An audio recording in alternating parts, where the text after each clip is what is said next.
Welcome to my channel. তো কাল রাত থেকে এত মন খারাপ হয়েছে কারণ আমাদের এই দরজাটাকে রাত্রি 11টার সময় ঢিল ছুঁড়ে ভেঙে দিয়েছে। মানে কেন লোকের ভালো জিনিস কারো সহ্য হয় না নাকি?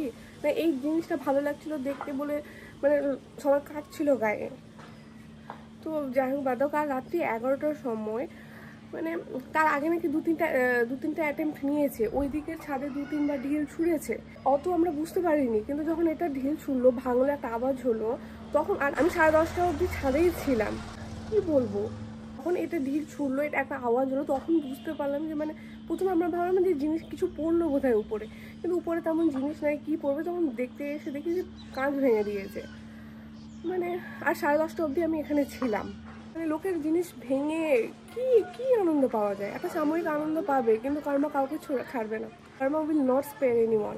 এটা মানে কি বলবো, কারো ক্ষতি করে না, কারো ক্ষতি করে তুমি কয়েকদিন বা সাময়িক আনন্দ পাবে, কিন্তু এত মনটা খারাপ হয়েছে যে তোমরা ভেঙে চলে গেলে, কিন্তু বুঝতে পারছো না কতটা এফেক্ট হয়, কতটা মন খারাপ করে। নিবে কি নিবে না আগে বলো, কি নিবে আগে দেখাও, কি নিবে তুমি, কি নিতে চাইছো?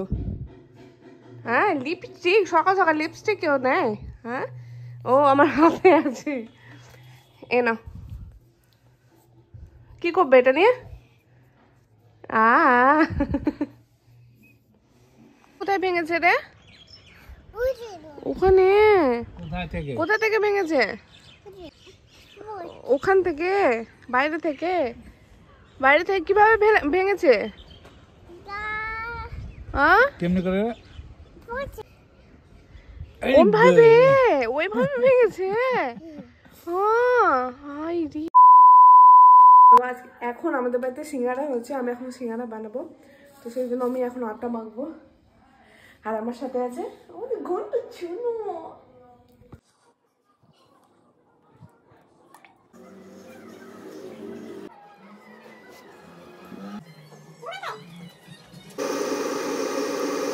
তো আমি এখন স্কিন কেয়ার করছি, নোজাল স্ট্রাইপস ইউজ করেছি। এখন এটা 10 মিনিট রাখতে হবে। তো 10 মিনিটের মাঝে আমি ইংলিশের একটা ছোট্ট চেকলিস্ট সলভ করে নেব। 10টা কোয়েশ্চেন আছে নিমিষা ম্যামের, তো 10টা কোয়েশ্চেন 5-6 মিনিট লাগবে। এটা আমার 10 মিনিটস রাখতে হবে। তো অ্যানালিসিস আই থিঙ্ক 10 মিনিটসের মধ্যে কভার হয়ে যাবে। সূর্য উঠে গেছে, আজকে উঠে গেছে, আজকে ঘুম ভেঙে গেছে। কে বাবা স্টোরিটা বলো তো। আজকে আমাদের প্রায় 150 বছরের। 150? আমার ঠাকুর বাবার আমল থেকে হয়। উপেন পণ্ডিত আগে শুরু করেছিল। কি শুরু করেছিল ওটা বলতে হবে এখানে। উপেন পণ্ডিত আগে শুরু করেছিল এই পৌষ সংক্রান্তিতে সব খাবে আমার বাগানে, মনসা থান ছিল বলে ওই শুরু করেছিল। আগে 2 জোড়া পায়রা পড়তো। এর দিনে সব নাড়ু, তারপরে বিভিন্ন রকম জিনিস তৈরি করার পরে বৈকাল বেলায় থেকে পিকনিক করে গরু গাড়িতে আগে যেত। 2 জোড়া পায়রা পড়তো, তিয়র পাড়া সব খেত। তখন লোক কম ছিল, এত তো না, তাও মানে 150 লোক হতো।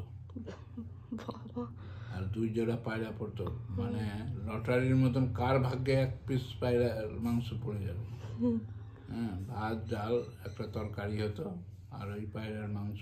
একটা থান আছে মনসার, ওই মনসা থানে এই দিয়ে হতো, গরুর গাড়িতে যেত সব। তার মানে ওই রীতি আমার বাবারা করে আসলো, ওই রীতি এখন আমিও মেনে আসছি। এখন যাবো আজকে সন্ধ্যা, এরপরে আমার ছেলেমেয়েরা করবে। আমার না থাকলে বলে যাবো ছেলে মেয়েদেরকে, ছেলে যদি না করে মেয়েকে বলে যাব, মেয়ে না করে তো কার পাড়ার কাউকে ভার দিয়ে যাব, করবে। এই হলো আজকের মানে ইতিহাসের ঘটনা, পূর্বপুরুষের স্মৃতি মেনে চলছে। মানে ধরো 3 জেনারেশন চলছে, আমরা 4th জেনারেশন। তিলে তিলে সব বাঁ হাতে নিতে নাই, তিলে তিলে সব, তিলে তিলে সব, তিলে তিলে সব। Back to my channel. আজকে আছে মকর সংক্রান্তি, তো সবাইকে মকর সংক্রান্তির শুভেচ্ছা। তো আজকে আমি সকাল সকাল উঠে স্নানও হয়ে গেছে, তো দিয়ে এখন পড়তে বসবো। আর রাত্রেবেলা আছে আমাদের বাড়িতে যেটা বাবা বললো, যেটা মকর সংক্রান্তির দিন আমাদের বাড়িতে যে পিকনিকটা হয় ওটা অনেক দিন ধরে হচ্ছে, জেনারেশন ওয়াইজ হয়ে যাচ্ছে। তো আজকে আছে বাগানে পিকনিক। তো চলো স্টার্ট দিস ডে।